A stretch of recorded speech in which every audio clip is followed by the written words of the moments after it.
morning. Today we can discuss one more problem in financial statements of companies. T Limited with an authorized capital of 10 lakh in equity shares of rupees 10 each issued 80,000 shares. Okay. അപ്പം ശരിക്കും 10,000 ആണ് അല്ലെ ഷെയറിൻ്റെ എണ്ണം എന്ന് പറയുന്നത് 1 lakh shares of rupees 10 each. അതാണല്ലോ rupees 10 lakh എന്ന് പറഞ്ഞാൽ. അപ്പം 1 lakh ഷെയർസിന് എത്രയാണ് ഇഷ്യൂ ചെയ്തിരിക്കുന്നത്? 80,000 ഷെയർസ് ആണ് ഇഷ്യൂ ചെയ്തത്. ഓക്കെ. അപ്പോൾ ഓതറൈസ്ഡ് ക്യാപിറ്റലൊക്കെ നമ്മൾ ഏതിലാണ് കാണിക്കുന്നത്? നോട്ട്സ് ടു അക്കൗണ്ട്സിൽ കാണിച്ചാൽ മതി. എന്നിട്ട് ഈ 80,000 ഇഷ്യൂഡ് എന്ന് ഇനിയിപ്പോൾ വേറെ ഏതെങ്കിലും എമൗണ്ട് മൈനസ് ചെയ്യാനുണ്ടെങ്കിൽ ആ മൈനസ് ചെയ്ത് ലാസ്റ്റ് ആ പെയ്ഡ് അപ്പ് ക്യാപിറ്റലാണ് നമ്മൾ ബാലൻസ് ഷീറ്റിൽ ഫൈനൽ എമൗണ്ട് ആണ് കാണിക്കുക. Following is the trial balance. Equity share capital 8 lakh. അപ്പോൾ ഇക്വിറ്റി ഷെയർ ക്യാപിറ്റൽ തന്നിരിക്കുന്നത് എത്രയാണ്? 8 lakh ആണ്. ദെൻ ഇക്വിറ്റി ഷെയർ ക്യാപിറ്റൽ അറിയാലോ, ലയബിലിറ്റി സൈഡിൽ കാണിക്കുക. Calls in arrears equity share ക്യാപിറ്റലിന് ലെസ് ചെയ്യാനുള്ളതാണ്. സെക്യൂരിറ്റി പ്രീമിയം റിസർവ്സ് ആൻഡ് സർപ്ലസിലേക്കുള്ളതാണ്. അതർ ഇക്വിറ്റി എന്നുള്ള ഹെഡിൽ പോകും, റിസർവ്സ് ആൻഡ് സർപ്ലസിൽ. Okay. Then 8% debentures long term borrowings liability. Then sales അറിയെടുക്കേണ്ടത് ഏതാണ്? Revenue from operations profit and loss അക്കൗണ്ടിൽ. ദെൻ ഓപ്പണിംഗ് സ്റ്റോക്ക് ആണിത്. സ്റ്റോക്ക് ഓൺ 1/4/2016 എന്ന് പറഞ്ഞാൽ ഓപ്പണിംഗ് സ്റ്റോക്ക്. അതെന്താ ചെയ്യേണ്ടത്? ചേഞ്ചസ് ഇൻ ഇൻവെൻട്രീസ് കാണാനുള്ളത് profit and loss statement of profit and ലോസിൽ. അതായത് ഈ ഓപ്പണിംഗ് സ്റ്റോക്ക് എന്ത് ചെയ്യണം? മൈനസ് ക്ലോസിംഗ് സ്റ്റോക്ക് ചെയ്യാം. നെഗറ്റീവ് ആണോ പോസിറ്റീവ് ആണോ നോക്കിയിട്ട് ഇടുക. Okay. Then plant and machinery 3 lakh asset ആണ്, PPEയിലാണ് വരിക. നോൺ കറന്റ് അസറ്റിൽ PPE എന്നുള്ള ഹെഡിൽ. Then purchases given in statement of profit and loss account. Wages എവിടെ എടുക്കേണ്ടത്? എംപ്ലോയി ബെനിഫിറ്റ് എക്സ്പെൻസസ് ആണ്. Then depreciation on furniture. ഡിപ്രീസിയേഷന് സെപ്പറേറ്റ് ഹെഡ് ഉണ്ട് statement of profit and loss അക്കൗണ്ടിൽ. ഡിപ്രീസിയേഷൻ ആൻഡ് എമോർട്ടൈസേഷൻ എക്സ്പെൻസസ് എന്ന് പറഞ്ഞിട്ട്. സാലറി ഇതിലാണ് വരിക? Employee benefit expenses. Office expenses other എക്സ്പെൻസസിൽ എടുത്താൽ മതി പ്രോഫിറ്റ് ആൻഡ് ലോസ് അക്കൗണ്ടിൽ. ദെൻ കമ്മീഷൻ നോക്കണം. ക്രെഡിറ്റ് ബാലൻസ് ആണ്. ക്രെഡിറ്റ് ബാലൻസ് ആയതുകൊണ്ട് ഇൻകം ആണ്. അപ്പോൾ ഇൻകം ഏത് ഹെഡിലാണ് പോവുക? അതർ ഇൻകം എന്നുള്ള ഹെഡിൽ കമ്മീഷൻ കാണിക്കാം. Sundry debtors creditors bills payable ഇതൊക്കെ അറിയാലോ. ഒക്കെ ബാലൻസ് ഷീറ്റിലേക്ക് ട്രേഡ് റിസീവബിൾസ് കാണാൻ വേണ്ടിയിട്ട് ഡെറ്റേഴ്സും ബിൽസ് റിസീവബിൾസ് ഉണ്ടെങ്കിൽ അത് ആഡ് ചെയ്യാം. അതേമാതിരി ട്രേഡ് പേയബിൾസ് കാണാൻ ലയബിലിറ്റി സൈഡിൽ ട്രേഡ് പേയബിൾസ് പറഞ്ഞ് എഴുതാൻ വേണ്ടിയിട്ട് ക്രെഡിറ്റേഴ്സും ബിൽസ് പേയബിളും ആഡ് ചെയ്തിട്ട് കറന്റ് ലയബിലിറ്റീസിൽ കൊടുത്തോളൂ ട്രേഡ് പേയബിൾസ് പറഞ്ഞിട്ട്. ഫർണിച്ചർ ഇതിൻ്റെ കൂടെയൊക്കെ പോകാനുള്ളതാണ്. പ്രോപ്പർട്ടി പ്ലാന്റ് ആൻഡ് എക്യുപ്മെൻറ്റിലേക്കുള്ളതാണ്. And cash at bank and cash in hand ഏതാണ്? കറന്റ് അസറ്റിൽ ക്യാഷ് ആൻഡ് ക്യാഷ് ഇക്വാലൻസ് എന്നുള്ള ഹെഡിൽ പോകണം. ദെൻ പ്രിലിമിനറി എക്സ്പെൻസസ് ഇന്നലത്തെ പ്രോബ്ലത്തിൽ ഞാൻ പറഞ്ഞു കഴിഞ്ഞതാണ്. പ്രിലിമിനറി എക്സ്പെൻസസ് എന്ന് പറഞ്ഞാൽ എന്താണെന്നുള്ളത്. അപ്പോൾ പ്രിലിമിനറി എക്സ്പെൻസസ് 56,000 ആണ്. ഇത് ശരിക്കും ബാലൻസ് ഷീറ്റിൽ വരേണ്ടതാണ്. ഈ വർഷം റൈറ്റ് ഓഫ് ചെയ്തിട്ടുണ്ടെങ്കിൽ അത് മൈനസ് ചെയ്തിട്ടുള്ള ബാക്കി എമൗണ്ട് നിങ്ങൾ ബാലൻസ് ഷീറ്റ് കൊടുക്കുക. ദെൻ 10% ഇൻവെസ്റ്റ്മെൻറ്റ് ഏതിലാണ് എടുക്കേണ്ടത്? നമ്മൾ അസറ്റാണ്, നോൺ കറൻറ്റ് അസറ്റിൽ കാണിച്ചേക്കുക. Then goodwill intangible asset. Goodwill ഒരു സെപ്പറേറ്റ് ആയിട്ട് തന്നെ കാണിക്കാനുണ്ട് നോൺ കറൻറ്റ് അസറ്റ് എന്നുള്ള ഹെഡിൽ. Then profit and loss account opening balances given. ഇത് എവിടെ എടുക്കേണ്ടത്? Reserves and സർപ്ലസിൽ.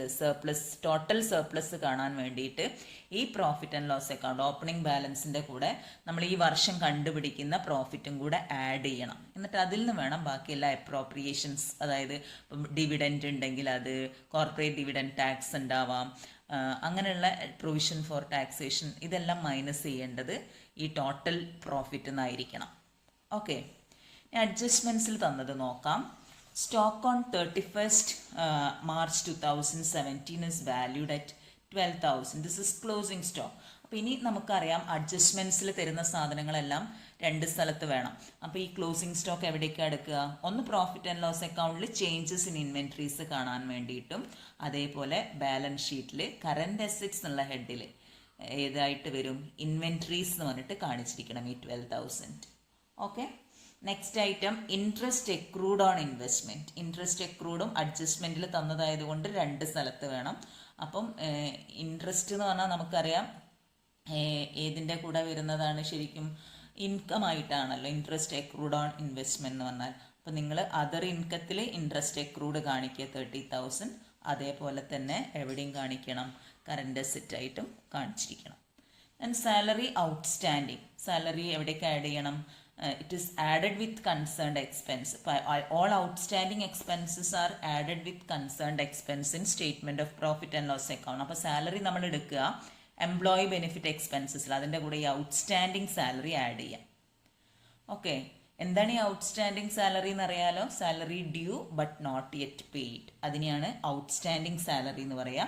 അപ്പോൾ അത് ശരിക്കും ഈ വർഷത്തെ ഒരു എക്സ്പെൻസ് ആയിരുന്നു. അപ്പോൾ നമ്മൾ ഈ വർഷത്തെ പ്രോഫിറ്റ് കണ്ടുപിടിക്കുന്ന സമയത്ത് you have to add back all outstanding expenses of the current year. Okay, അപ്പോൾ രണ്ട് സ്ഥലം മനസ്സിലായല്ലോ. ഒന്ന് പ്രോഫിറ്റ് ആൻഡ് ലോസ് അക്കൗണ്ടിൽ കൺസേൺഡ് എക്സ്പെൻസിൻ്റെ കൂടെ ആഡ് ചെയ്യുക. At the same time it is shown as a current liability. Outstanding expenses ഒക്കെ കറന്റ് ലയബിലിറ്റീസ് ആണ്. Then 1/10 of preliminary expenses to be written off. നമ്മളെ പ്രിലിമിനറി എക്സ്പെൻസസ് 56,000 ആയിരുന്നു. അതിൻ്റെ 1/10 എന്ന് പറയുമ്പോൾ 5,600 റൈറ്റ് ഓഫ് ചെയ്യണം. അപ്പോൾ ഈ 5,600 എന്നത് നിങ്ങൾ ഏതിലെടുക്കണം? സ്റ്റേറ്റ്മെന്റ് ഓഫ് പ്രോഫിറ്റ് ആൻഡ് ലോസിൽ അതർ എക്സ്പെൻസസ് എന്നുള്ള ഹെഡിൽ കാണിക്കുക. ഇന്നലെ നമ്മൾ ഇതേ പ്രോബ്ലം ചെയ്തതാണ് ഇങ്ങനത്തെ. അപ്പോൾ അതർ എക്സ്പെൻസസിൽ കാണിക്കുക. എന്നിട്ട് ഈ ബാലൻസ് ഷീറ്റിൽ എടുക്കുന്ന സമയത്ത് ഈ 56,000 5,600 എന്താക്കണം? മൈനസ് ചെയ്തിട്ട് കാണിക്കുക. Okay, and transfer to general reserve 30,000. അപ്പോൾ ജനറൽ റിസർവിലേക്ക് 30,000 ട്രാൻസ്ഫർ ചെയ്യാൻ പറഞ്ഞിട്ടുണ്ട്. ഇത് നമ്മൾ ഏതിലാണ് എടുക്കേണ്ടത്? അതർ ഇക്വിറ്റി എന്നുള്ള ഹെഡിലായിരിക്കണം. അതായത് റിസർവ്സ് ആൻഡ് സർപ്ലസിൽ റിസർവ്സ് ആയിട്ട് ഈ വർഷം 30, ഇപ്പോൾ ഓപ്പണിംഗ് റിസർവ്സ് തന്നിട്ടുണ്ടെങ്കിൽ ആ ഓപ്പണിംഗ് റിസർവ് ആഡ് ട്രാൻസ്ഫർ എന്ന് പറഞ്ഞിട്ട് കാണിക്കും. അപ്പോൾ ഈ പ്രാവശ്യം ഓപ്പണിംഗ് റിസർവ് ഇല്ലാത്തത് കൊണ്ട് നിങ്ങൾ ട്രാൻസ്ഫർ ടു റിസർവ് എന്ന് മാത്രം എഴുതിങ്ങാണ്ട് 30,000 എഴുതുക. At the same time it is also deducted from surplus. അതായത് നമ്മൾ ഈ റിസർവ് മാറ്റി വെക്കുന്നത് നമ്മളെ പ്രോഫിറ്റ് എന്നാണ്. അപ്പോൾ അത് മൈനസ് ചെയ്ത് കാണിക്കണം. ഇന്നലെയൊക്കെ ചെയ്തത് ഓർക്കുന്നുണ്ടാവും എന്ന് വിചാരിക്കുന്നത്, ഇതൊന്നും മറന്നു പോകരുത് മക്കളെ. ഇങ്ങനെയാണ് എടുക്കേണ്ടത്. നമ്മളെ റിസർവ്സ് ആൻഡ് സർപ്ലസിൽ സെക്യൂരിറ്റി പ്രീമിയം ജനറൽ റിസർവ് അവിടെ 30,000 എടുത്ത്, സർപ്ലസ് എന്ന് പറയുമ്പോൾ ടോട്ടൽ പ്രോഫിറ്റ് എടുക്കുക. കറന്റ് ഇയറിന്റെ പ്രോഫിറ്റ്, ഇത് കണ്ടുപിടിച്ച പ്രോഫിറ്റുമാണ്. ഇത് ലാസ്റ്റ് ഇയറിലെ ഓപ്പണിംഗ് ബാലൻസ്. അപ്പോൾ ഈ ടോട്ടൽ പ്രോഫിറ്റ് എന്ന് പറയുന്നത് 2,27,400 ആണ്. ഇതിൽ നിന്ന് നിങ്ങൾ ഏത് മൈനസ് ചെയ്യണം? ഈ ട്രാൻസ്ഫർ ടു റിസർവ് 30,000 മൈനസ് ചെയ്യാനുള്ളതാണ്. മനസ്സിലായോ? ഇനി next item transfer 30,000. Then directors recommend A dividend of 10% on paid up capital. അപ്പോൾ പ്രപ്പോസ് ഡിവിഡൻറ്റ് എന്ന് പറയുന്നത് എത്രയാണ്? 10% on paid up capital. Paid up capital എന്ന് പറയുന്നത് എത്രയാ? 8 lakh അല്ലേ?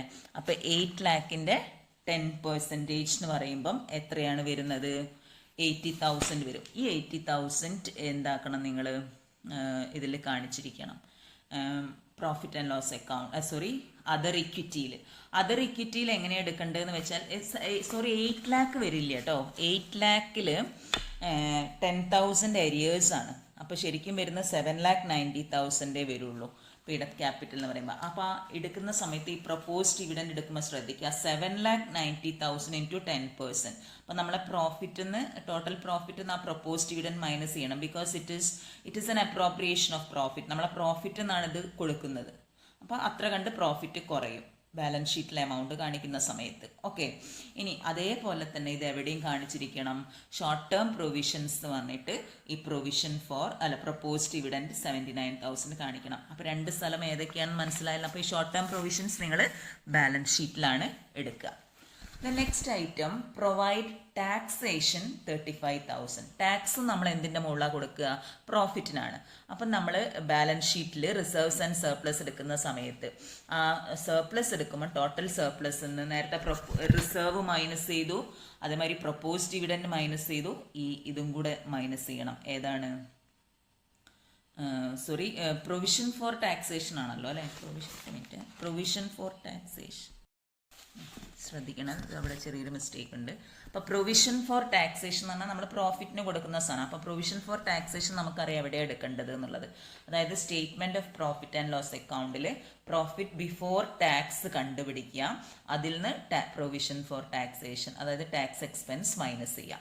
അപ്പോൾ ഒന്ന് വരുന്നത് പ്രോഫിറ്റ് ആൻഡ് ലോസ് അക്കൗണ്ടിൽ, അത് ഡിഡക്ട് ചെയ്ത് കാണിക്കണം. At the same time this is A provision, so it is shown along with provisions, short term provisions. ഈ വർഷം കൊടുക്കാനുള്ള ടാക്സ് ആണ്. അപ്പം ഷോർട്ട് ടേം പ്രൊവിഷൻസ് എന്ന് പറഞ്ഞിട്ട് നമ്മൾ എവിടെയാണ് കാണിക്കേണ്ടത്? ലയബിലിറ്റി സൈഡിലാണ്. അപ്പോൾ പ്രൊപ്പോസ് ഡിവിഡൻ്റ് ആയി, പ്രൊവിഷൻ ഫോർ ടാക്സ് ആയി. ഇനി നേരത്തെ ഒരു ഡിവിഡൻറ്റിന് നമ്മൾ എപ്പോഴും ഡിവിഡൻറ്റിൻ്റെ മുകളിൽ കോർപ്പറേറ്റ് ഡിവിഡൻറ്റ് ടാക്സ് കൊടുക്കണം എന്ന് പറഞ്ഞല്ലോ. അപ്പോൾ നമ്മളെ ഡിവിഡൻറ്റ് എത്രയാണ് നമ്മൾ ഡിക്ലെയർ ചെയ്ത്? 79,000ൻ്റെ 10%. അതായത് 7,90,000ൻ്റെ 10%, 79,000 ആണ് ഡിവിഡൻറ്റ്, പ്രൊപ്പോസ് ഡിവിഡൻറ്റ്. ഇതിൻ്റെ മുകളിൽ എത്ര ടാക്സ് കൊടുക്കാൻ പറയുന്നുണ്ട്? Usually the rate, tax rate is not given, you have to apply 17.472, അതാണ് അപ്ലൈ ചെയ്യുന്നത്. പക്ഷേ in this problem it is specifically given that എന്താണ്? Provide corporate dividend tax at 20%. അപ്പം നിങ്ങളെ ക്വസ്റ്റ്യനിൽ ടാക്സ് റേറ്റ് തന്നിട്ടുണ്ടെങ്കിൽ അത് അപ്ലൈ ചെയ്യണം. ക്ലിയർ ആണോ? അപ്പോൾ ആ കോർപ്പറേറ്റ് ഡിവിഡൻഡ് ടാക്സ് നിങ്ങൾ പ്രോഫിറ്റ് നിന്നാണല്ലോ മൈനസ് ചെയ്യുക. അപ്പം നിങ്ങളെ ആ total reserves and surplus calculate ചെയ്യുന്ന സമയത്ത് ടോട്ടൽ പ്രോഫിറ്റ് കണ്ടുപിടിച്ചിട്ട് അതും കൂടെ മൈനസ് ചെയ്യാൻ മറക്കരുത്, കോർപ്പറേറ്റ് ഡിവിഡൻഡ് ടാക്സ് എന്ന് പറഞ്ഞിട്ട്. At the same time this corporate dividend tax is shown along with short term provisions.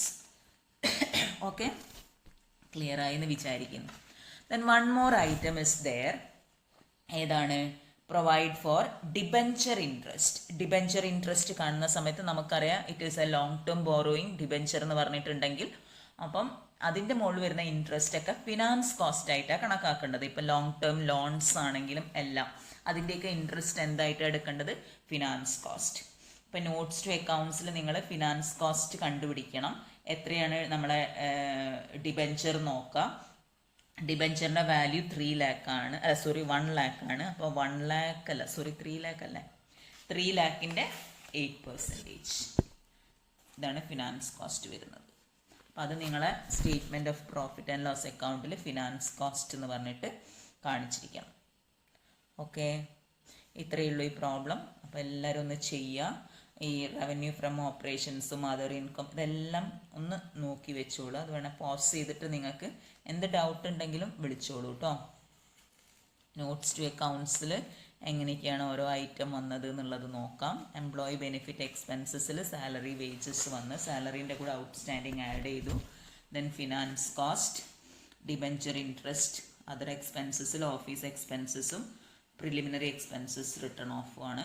പിന്നെ അസറ്റിലാണെങ്കിൽ PPE, ഗുഡ്വിൽ, ഫിനാൻഷ്യൽ അസറ്റ്സ് എന്ന് പറഞ്ഞിട്ട് ഇൻവെസ്റ്റ്മെൻ്റ് ആണ്. Other non current asset. Then current അസറ്റിൽ ഇൻവെൻട്രീസ് ഉണ്ട്, trade payables, cash and cash equivalents. Other current ഇത്രയും other current അസറ്റ്സിൽ കാണിക്കാൻ പറ്റിയ ഏതെങ്കിലും ഐറ്റംസ് ഉണ്ടെങ്കിൽ കാണിക്കാം. ഇവിടെ അതർ കറണ്ട് അസറ്റ്സിൽ ഏതാ കാണിച്ചിരിക്കുന്നത്? 50,400. അതർ നോൺ കറണ്ട് അസറ്റിൽ പ്രിലിമിനറി എക്സ്പെൻസസ് കാണിച്ചു. അതർ കറണ്ട് അസറ്റിൽ ഏതാ ഐറ്റം വരുന്നത്? അതർ കറണ്ട് അസറ്റിൽ വരുന്നത് ഏതാണെന്ന് അറിയോ? ഇതുണ്ടല്ലോ, നമ്മളെ ഇൻട്രസ്റ്റ് അക്രൂഡ് ഓൺ ഇൻവെസ്റ്റ്മെൻറ്റ്, അത് ഇൻകം ആയിട്ടും കാണിക്കണം, അതർ കറണ്ട് അസറ്റ്സിലും കാണിച്ചിരിക്കണം എന്നുള്ളതാണ്. ഓക്കെ, അതാണ് ഈ അതർ കറണ്ട് അസറ്റ്സിൽ വന്നിരിക്കുന്ന 30,000. ദെൻ ഇക്വിറ്റി ആൻഡ് ലയബിലിറ്റീസിൽ ഇക്വിറ്റി ഷെയർ ക്യാപിറ്റൽ നിങ്ങൾ കാണിക്കേണ്ടത് after deducting call in arrears. Other equity പറഞ്ഞു കഴിഞ്ഞു നമ്മൾ. ലയബിലിറ്റീസിൽ നോൺ കറണ്ട് ലയബിലിറ്റീസിൽ ഫിനാൻഷ്യൽ ലയബിലിറ്റീസ് പറഞ്ഞിട്ട് ബോറോയിങ്സ്. ദിസ് ഇസ് ഏതാണ്? ഡിബെഞ്ചറാണ് 3 lakh. അതിൻ്റെ കൂടെ ഡിബെഞ്ചർ ഇൻട്രസ്റ്റും കൂടെ ആഡ് ചെയ്ത് കാണിക്കും. ദെൻ ഫിനാൻഷ്യൽ 2 സ്ഥലത്ത് കാണിക്കേണ്ടത് അതാണ്. ഒന്ന് ഡിബെഞ്ചർ ഇൻട്രസ്റ്റ് നമ്മൾ ഫിനാൻസ് കോസ്റ്റ് ആയിട്ട് പ്രോഫിറ്റ് ആൻഡ് ലോസ് അക്കൗണ്ടിലും കാണിക്കും. At the same time it is added with debenture amount, അതായത് ഇൻട്രസ്റ്റ് കൊടുത്തിട്ടില്ല എന്നുള്ളതാണ്. ഔട്ട്സ്റ്റാൻഡിങ്. ദെൻ കറണ്ട് ലയബിലിറ്റീസിൽ ഫിനാൻഷ്യൽ ലയബിലിറ്റി, ട്രേഡ് പേയബിൾസ് വരും, അതായത് ക്രെഡിറ്റേഴ്സും ബിൽസ് പേയബിൾസും ആഡ് ചെയ്യുന്നത്. അതർ കറണ്ട് ലയബിലിറ്റീസ് എന്ന് പറഞ്ഞ് വന്നിട്ടുള്ളത് ഏതാണ്? സാലറി ഔട്ട്സ്റ്റാൻഡിങ് ആണ്.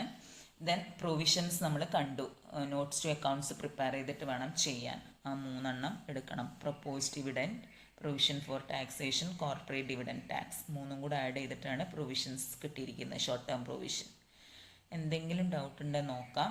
PPE എന്ന് പറയുന്നത് പ്ലാന്റ് ആൻഡ് മെഷീനറി, ഫേർണിച്ചർ. ഇവിടെ ഡിപ്രീസിയേഷൻ മൈനസ് ചെയ്യാനില്ല. അഡ്ജസ്റ്റ്മെൻറ്റിൽ ഡിപ്രീസിയേഷൻ തന്നാലാണ് മൈനസ് ചെയ്യേണ്ടത്. ഇവിടെ നമുക്ക് തന്നിരിക്കുന്ന ഡിപ്രീസിയേഷൻ എന്ന് പറഞ്ഞാൽ ട്രയൽ ബാലൻസിലിരുന്ന് അതൊരു സ്ഥലത്ത് മാത്രമേ എടുക്കാൻ പാടുള്ളൂ. നമ്മൾ statement of profit and loss അക്കൗണ്ടിൽ കാണിച്ചു.